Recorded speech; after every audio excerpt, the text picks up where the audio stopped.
ONGC ने bottom लगाने के बाद जो रैली करना शुरू किया था, एक उम्मीद जागी थी कि हाँ हो सकता है आने वाले टाइम में 300 फिर से रीटेस्ट करने के लिए जाता हुआ दिखाई दे, बट जिस तरह के हालात अब नजर आ रहे हैं लग रहा है कि ये फेलियर भी हो सकता है। डिटेल में बात करते हैं। सबसे पहले वीकली चार्ट पे चलते हैं। यहाँ पे वीकली चार्ट क्या कर रहा है, क्योंकि वीक ओवर हो चुका है तो यहाँ पे थोड़ा वीकली चार्ट को भी देख लेते हैं। यहाँ देखेंगे, अभी अगर वीकली चार्ट को समझने की कोशिश करें, यहां देखेंगे टॉप से देखेंगे। पहले तो ये आपको बता दो कि टॉप से कितनी करेक्शन कर चुका है, क्योंकि अच्छी खासी करेक्शन यहां पे आपको देखने के लिए मिल चुकी है। यहां देख सकते हैं इसने 33% के आसपास की करेक्शन करने के बाद अभी एग्जैक्ट अगर बताऊं डॉट टू डॉट यहां पे अगर लेवल्स की बात करें तो 23-24% के आसपास की करेक्शन ऑलरेडी यहां पे देखने के लिए मिल चुकी है। जहां निफ्टी अपने टॉप से 11% के आसपास का डिप लगा के बैठा हुआ है, वहां पे ओएनजीसी लगभग 24% के आसपास डिप लगा के अभी काम करता हुआ दिखाई दे रहा है। अब क्या कर सकता है उसको थोड़ा सा यहां पे समझते हैं। एग्जैक्ट अगर देखें टॉप से क्या किया इसने, एक फॉल किया, लास्ट सपोर्ट थी उसकी रिस्पेक्ट करी बट नहीं कर पाया, नीचे की तरफ निकल गया, फिर दोबारा नेक्स्ट सपोर्ट थी उसकी रिस्पेक्ट करी, ऊपर की तरफ गया, नहीं कर पाया, फिर से नीचे निकल गया, अभी फाइनल सपोर्ट जो है उसकी रिस्पेक्ट करी और यहां से 2 कैंडल इसने काफी बढ़िया बना के दिखाई है लास्ट 2 वीक में वॉल्यूम के साथ में। तो क्या ये वॉल्यूम के साथ बनी हुई कैंडल आने वाले टाइम में इसको 300 ले जाने में हेल्प करने वाली है, या फिर से इनके फेलियर होने की संभावना बन रही है?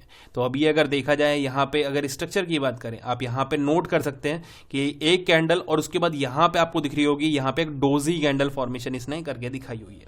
ये डोजी कैंडल जो बनी है ना, ये थोड़ी सी खतरे का निशान दिखाती हुई नजर आ रही है। खतरे का निशान क्यों? डेली चार्ट पे आइए, यहां देखेंगे डेली चार्ट पे अगर देखते हैं हम यहाँ पे हमें क्या दिख रहा है। हमें एक सेकंड एक इस ट्रेड लाइन को हटाते हैं। हाँ, यहां देखते हैं अभी अगर स्ट्रक्चर की बात करें, फॉल किया, थोड़ा सपोर्ट लेने की कोशिश, फिर नीचे की तरफ फॉल किया, फिर ऊपर की तरफ गया, लास्ट जो इसका सपोर्ट था वहीं से रिजेक्शन फेस किया, डिप लगाया, बॉटम लिया, बॉटम से अच्छी खासी रैली करी है, ऊपर की तरफ आया हुआ है। अभी अगर देखा जाए सबसे पहले ये वाला पॉइंट याद है, ये वाला पॉइंट जो यहाँ पे सपोर्ट थी, फिर ये एक रिजेक्शन बना, फिर यहाँ पे एक सपोर्ट बनता हुआ दिखाई दे रहा है, राइट? यानी कि ये पॉजिटिव साइन, ठीक है। पहला पॉजिटिव साइन हमें यहाँ पे मिल गया है कि एक सपोर्ट की तरह ट्रीट कर रहा है। दूसरा पॉजिटिव साइन आपको बहुत ज्यादा प्रीटी लगने वाला है। कैसे? एक काम करेंगे हम, यहाँ पे एक प्यारा सा ट्रेड लाइन बनाते हैं, ठीक है। अब इस चीज को समझना, देखो यहाँ पे अगर मैं आपको बोलूँ ये एक शोल्डर है, यहाँ पे अगर देखा जाए एक हेड है, यहाँ पे अगर देखिए कि एक शोल्डर बनाने की तैयारी चल रही है। कहाँ से मूव कर सकता है? इधर ये यहाँ से भी मूव कर सकता है क्योंकि एक सच्ची सपोर्ट बन चुकी है, और इनकेस अगर नीचे आता भी है तो 250 ये वाला जो पॉइंट है इसका पहले वाली जो सपोर्ट है यहाँ से भी मूव कर सकता है। अगर दोनों में से जिस भी जगह से मूव करके ऊपर की तरफ निकलता है और ये जो ट्रेड लाइन हमने ड्रॉ की है इसको ब्रेक करता है, तो फिर आपको परफेक्टली एक हेड एंड शोल्डर पैटर्न की वॉल्यूम के साथ की मूव पकड़ने को मिलेगी। और यहां से अगर ये ब्रेकआउट होता है तो आने वाले टाइम में 310 और 320 दोबारा से रीटेस्ट हो सकता है। तो इस चीज को हम बिल्कुल भी इग्नोर नहीं करने वाले हैं। अभी एग्जैक्ट अगर देखा